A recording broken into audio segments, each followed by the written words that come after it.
Peggy 18. Would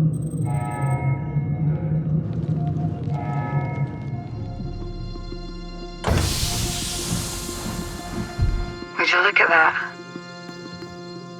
Gets me every time. Earth is dying, and humanity is looking to the stars for a new home. Tau Ceti F is a planet ripe for colonisation.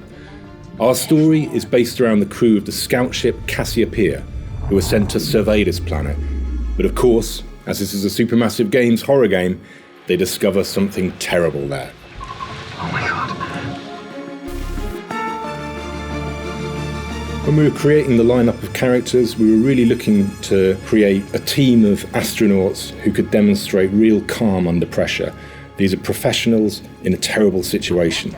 We're out of time. During Directive 8020, Earth is on its last legs, so the stakes of this mission couldn't really be any higher. Each of the crew members has their own reasons for undertaking this mission, and they all react differently once the existential horrors kick in. But the player's choices also shape the characters' arcs, and those in turn can really shape the wider story. So each decision you make, whether it's big or small, can really tip the scales. You know it wasn't your fault, right? Hannah. The cast of Directive 8020 is helmed by none other than Lashana Lynch, who you may know from movies such as No Time to Die, The Woman King, Bob Marley One Love, and the TV show The Day of the Jackal. She plays the pioneering astronaut Brianna Young. Getting to explore Young's character was really interesting. She's a pilot on the ship, but beyond that, she actually has this really deep history in her family of going to space. Her dad, Bill Young, was this really renowned astronaut, one of the first men on Mars, and she's sort of trying to both hold up his legacy whilst carving her own. I think trying to figure out who she is and how she leaves her own mark is something that was really interesting to explore with her character. And she comes across to me as a kind of like quietly confident sort of person, and getting to write that character and then see her come to life with Lashana Lynch's incredible acting was really great, because she really brought across all of that nuance and subtlety with Young, because she's a natural leader and someone who is following in her father's footsteps, but also really coming into her own. And you see that in her relationship also with Stafford, who's the commander on this mission. Moving to Unreal Engine 5 gave us the opportunity to spend some time on look development for our lighting, rendering and materials. Specifically, we decided to focus on improving our skin and hair visuals. To support this initiative, we recreated the lighting setup used to scan Lashana Lynch within Unreal Engine 5. We used the real-world light positions and light intensities within the engine and spent a lot of time matching our digital Lashana to the photos. We believe that taking these extra steps has allowed us to improve the believability of our characters. You still thinking of feeding me to the plants when I die? Trust and paranoia are huge themes in the game for us. It's something that we wanted to really focus on when we were writing the characters, and also thinking about the most interesting choices we could put forward for the player to make. Because obviously the mission itself has really high stakes, so the crew have to be able to trust each other and trust themselves to be able to do the job at hand. But once things start, let's say, not going to plan, there's really a lot of pressure for them to make sure that who they're talking to and who they're relying on really has their back. Okay. Horror is also just such a great genre for illuminating what makes us human, whether that's the good, the bad, or the ugly.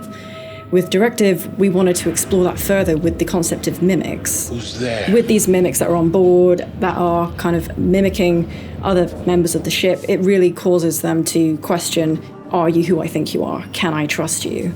And that's something that both the player and the character will need to be thinking about, paying attention to their mannerisms, things that they've said before.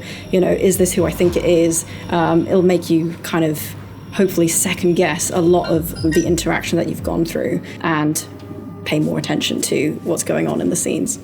Don't you ever point that thing at me again. When it came to figuring out the branching for Directive, this one was quite a challenge, because we wanted to make sure that there's really meaningful stuff happening across all 8 episodes. So focusing in on, you know, like, is this character going to go down the commanding route or the fatherly route? Is Isley going to stay as the scientist, or is she going to go down a more like peer sort of route, you know, being there with her colleagues and seeing them as friends? All of that stuff we wanted to make sure felt significant and meaningful. So yes, the branching focuses on who lives and dies at different points, but there's so much more in there than that, depending on the choices you make. Where are the characters? What did they explore? What truths did they learn or maybe miss over the course of the game? And you'll only really find out all of it if you go back and play through all the different turning points. How could I pass up the chance to fly with the great Commander Stafford? Commander Stafford was a really interesting character to write for because we explored these dual arcs for him where he is a leader, but he's also a compassionate, almost father figure. And he sees all of his crew as these people he needs to protect, but he's also dedicated to the mission and the task at hand. So he's constantly balancing this need to fulfill the mission with this desire to be caring and compassionate and look after the people. He feels this great responsibility for his crew that I think if and when things start to happen to them, he's going to take that quite hard. I promised your father I'd keep you safe. One of the big tasks we had on the narrative team was trying to ensure that the more intimate character moments were just as impactful as the big action-heavy horror moments. I think ultimately this is a story about humanity, and to get across the gravity of what this mission is, we really wanted to ensure that the player connects with the people involved on that mission. There's a particular moment quite early on in the game between Sims and Carter, the two sleep technicians on the Cassiopeia, you might get spoilery, who we know have been together for 4 years flying this ship to Tau Ceti F. And they have become like brother and sister. And there's just this really nice moment between them that can or cannot be ruined by certain choices. $100 says it's another Java Bean incident. That was one time. One time you are never going to